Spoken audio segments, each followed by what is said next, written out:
Hello, friends, and welcome back to Malicious Compliance Stories. Let's begin our video story in which the boss of our OP became a victim of his own instructions. But before we begin, don't forget to subscribe to our channel if you're new here, and turn on notifications so you don't miss a new video every single day. Here we go. The fridge is full. Why don't you follow policy? Will do. We have a fridge at work. Guess who got the glorious job of keeping it clean? Yup, me. Our rules state that anything put into the fridge must have your name on the container as well as the time you put it in. Anything that does not have a name on it, a time on it, or has been there for longer than 48 hours must be thrown away. It doesn't even specify that condiments like ketchup are exempt. Quite literally, anything in the fridge. How are you going to comply with this if it's something like an apple? A few things you should know about me in the beginning of this compliance. The style of food I eat is what most people would consider trash. For lunch, I frequently pop a can of food and eat it without heating it. As such, I rarely use the fridge, or really anything in the break room, but I get the job of keeping it clean. I really could care less about what's in there as long as it doesn't look rotten or give off an offensive odor. In addition, when there's an office party, the leftovers tend to make their way into our fridge to be slowly eaten by the employees as sort of a free lunch. It makes people happy. We eat it quick enough that nothing ever goes bad. Maybe a kiwi someone forgets in the back eventually that I chuck when even I wouldn't eat it anymore. And it's a free meal. Normally. The lady I took the job over from, more like assigned it to me because she didn't want to deal with it anymore, starts noticing more and more food end up in the fridge and not thrown away within the assigned time period. She brings it up to me and tells me I need to clean out the fridge. I could care F all about the thing, and I expect you to be able to police yourself like an adult. But as it was brought to my attention, I need to take care of it. I wait till our meeting and make an announcement. Anything not in compliance with the policy will be removed from the fridge. If you have anything in there you want to keep, move it to the freezer. It'll be cleaned out tomorrow. Now, normally things happen during the normal business hours, and I'm sure that's what people expected. But I don't know who eats what or when things were put in it unless they're labeled, and I figure once I clean it, no longer my problem, as I did what I was asked to.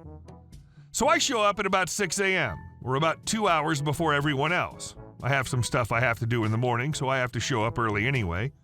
First thing I do when I get in, tackle the fridge. They were told yesterday to move their stuff, and nothing that's in there could have been put in there today because no one else had showed up yet.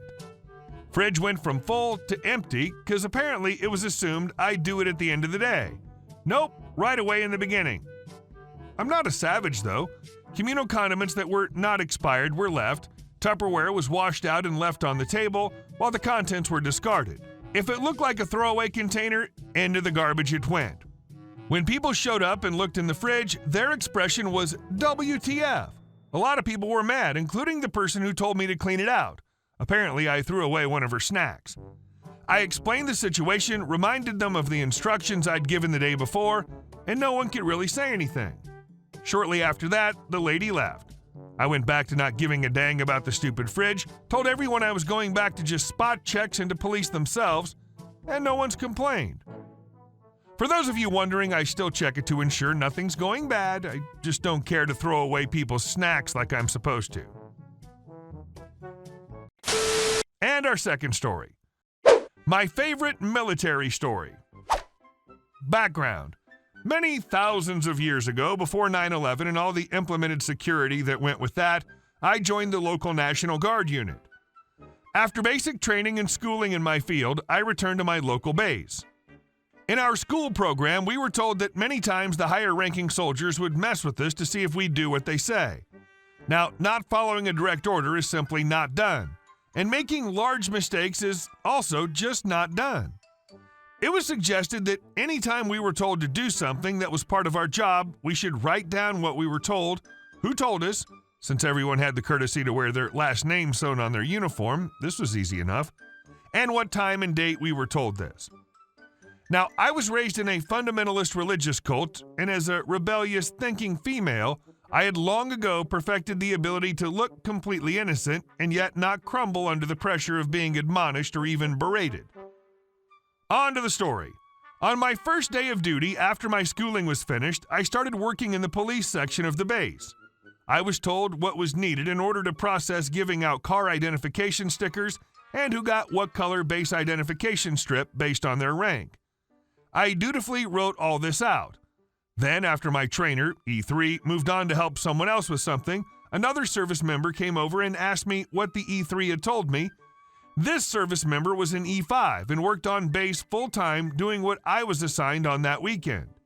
The E5 said that the E3 had the colors wrong, as they just changed with the new presidential administration coming in and gave me the correct order. They left and I dutifully wrote down what was said, who said it, and what time. The E5 had me giving lower enlisted members colors that went to commissioned officers, soldiers at the gate must salute, and allow them on base, no questions asked. Giving commissioned officers colors that went to the lower enlisted members, soldiers at the gate stop them, ask where they're going and why. That entire Saturday, I did as I was told by the E5 and was super smiley every time I gave out the requested stickers. I don't remember the exact number of stickers given out, but it was well in excess of 50. On Sunday, it all blew up. There were around 2,000 cars that went through the gate every morning of weekend duty, all needing to be in at 0700 to be on time. The soldiers at the gate were saluting soldiers that underranked them and weren't saluting officers that were stopping them because of the sticker color.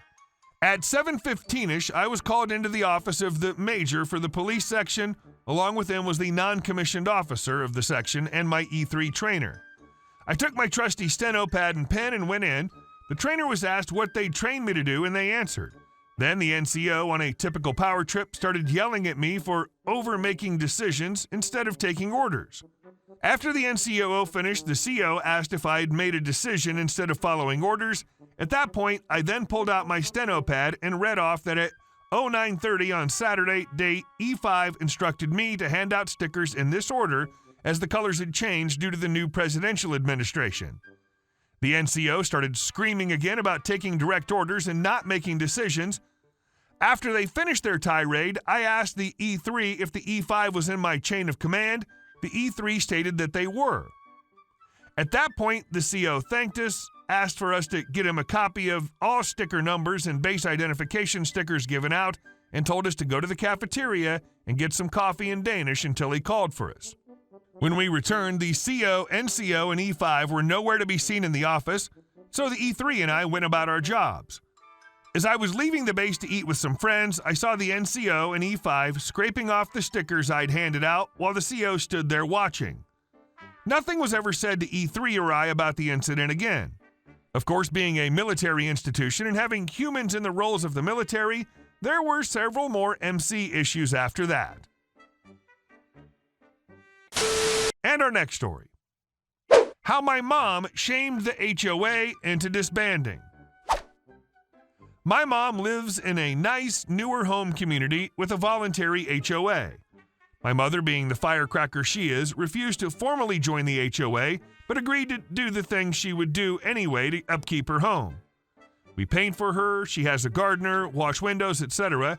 She never signed any documents, doesn't pay fees, but told the board she would adhere to the standards she didn't find silly. The HOA president lives next to my mother, and this guy has never liked our family. Since Mom didn't join, he would knock on her door for friendly visits to tell her what rules she was violating. It was all very silly, and we continued to ignore him. His biggest pet peeve were her trash cans. They stayed out too long after trash pickup and said it was an eyesore for the rest of the neighborhood. Now, I have to explain a few things about Mom. Mom is a double amputee, has a dysfunctional side from stroke, is wheelchair-bound, and still about 95% independent. There's a few things she can't do, and bringing the trash cans in and out of the side gate is one of them.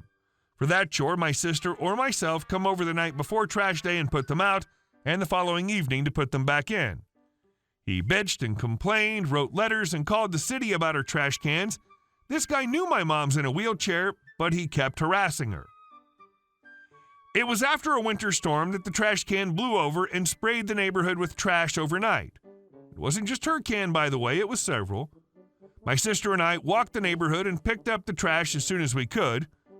Well, the president lost his mind. He gathered up the other members of the board next trash day and stormed up to her house. He yelled at her through a screen door while the other sycophants nodded their heads. I happened to be there and was preparing to grab a broom and sweep the trash, yelling at my mom off our porch. But to my mother's credit, she didn't yell back. She simply opened the door and rolled her wheelchair down the drive. And then my tiny mother struggled to pull the trash can back up the driveway with her one good arm. It was actually pretty sad. Mom hammed it up. She's adapted to her weak side, but you wouldn't know it from watching her that day. By the time she got the can halfway up the drive, the angry mob was glaring daggers at the president. I'd find out later he never told them she was disabled and painted her as lazy. And most of the meetings were the president complaining about my mom and telling lies about what a nightmare it was living next to her. After a round of muttered apologies, they scattered like roaches in the light. Once they left, I moved the trash cans in and we had a good laugh. The volunteer HOA died very soon after that. Apparently, no one wanted to attend meetings that were little more than glorified bitching sessions about my mom and other people in the neighborhood. The president had been harassing other homeowners and telling similar lies about them. He was proven a liar, and we almost never see him now. I'd say the neighborhood has gotten better at this point. This guy turned out to be cause of all the strife, and without his influence, people began to actually talk to each other.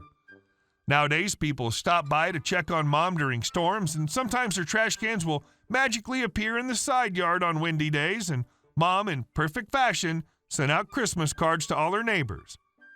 You may have seen this card in the stores, but it has a raccoon on it and says, "Merry Trashmas." This was a great feel-good story, OP. Thanks for sharing. Your mom's fantastic. Hey guys, thank you all for watching the video. I'll see you in the next one.